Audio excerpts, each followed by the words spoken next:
Thanks, Kiara. I want to come back live with you and bring to you our fourth principle of effective organizational change. The fourth principle, I've taken the liberty to kind of draw a little bit of a chart for you. Um, Make rational and emotional case. This particular principle, I saw an interesting diagram that I wanted to present. Excuse my drawing here. Hopefully you can see it. That was taken from the same article, Jay Collins, Good to Be Great, Harper's College 2001 Strategy. And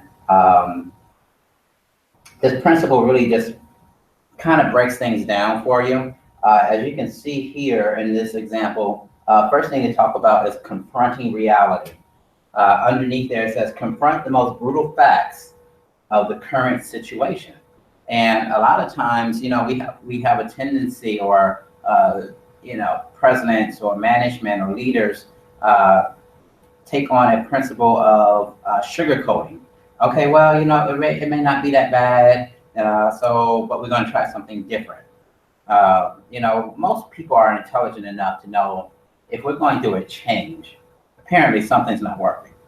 And at that particular point, if you're like me, just be honest with me and tell me, this isn't working, this is losing us money, we need to change it or we'll be out of business, right?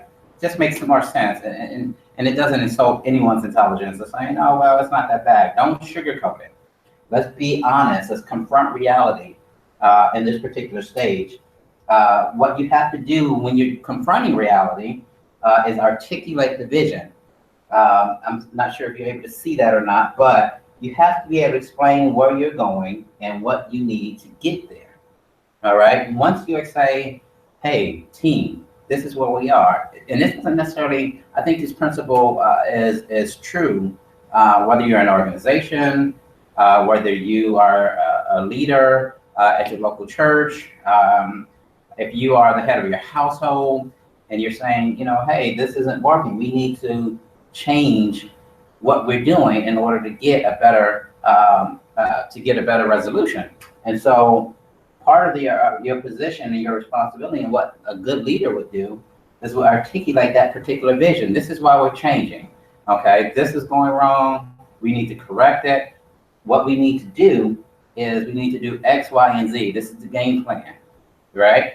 If we do X, Y, and Z, we can get over to the area that we need to get over. So it is up to a good leader to articulate the vision, which means explain where you are going and what you need to get there. This reminds me of a particular Bible verse that says, write the vision, make it plain so that those who read it can run. And that I translate that as saying, if you have your vision, you have to be able to explain it. You have to be able to articulate it. You have to write it down. I believe the Bible says, write it down on tablets so that those who see it can take it and run with it. And this is what your job is as a leader, as one who is effectively leading organizational change within your company, or even in your household. You have to be able to articulate, write down that vision so that everyone can understand it and take it and run with it. So from there, what you have to do then is demonstrate faith. The funny thing about this is retain faith that you will prevail in the end, regardless of difficulty. How many know sometimes, things get tough and it makes you want to change your direction. It may make what to do to change your game plan. This is where you have to go back and exhibit faith and say, hey, I know things are tough. We anticipated this, right? We didn't think this would be smooth at any particular point in time. Again, confront your reality. If the moment is rocky at this point, okay, it's rocky. But we still have to maintain that faith that the direction that we're heading in is going to lead us to the direction we need to go. And so you have to demonstrate faith. If you do not, as an organizational leader, as a president, as a CEO, as a head of a company, as a head of the local church, as a head of your household, if you don't demonstrate the faith, how can those under you who are following your vision continue to lead or follow you when you're not sure in the direction that you're going? So I saw this particular exhibit. I thought it made the point of making a rational and emotional case. It kind of lays things out perfectly, and that explains our fourth principle of organizational change is make rational and emotional case.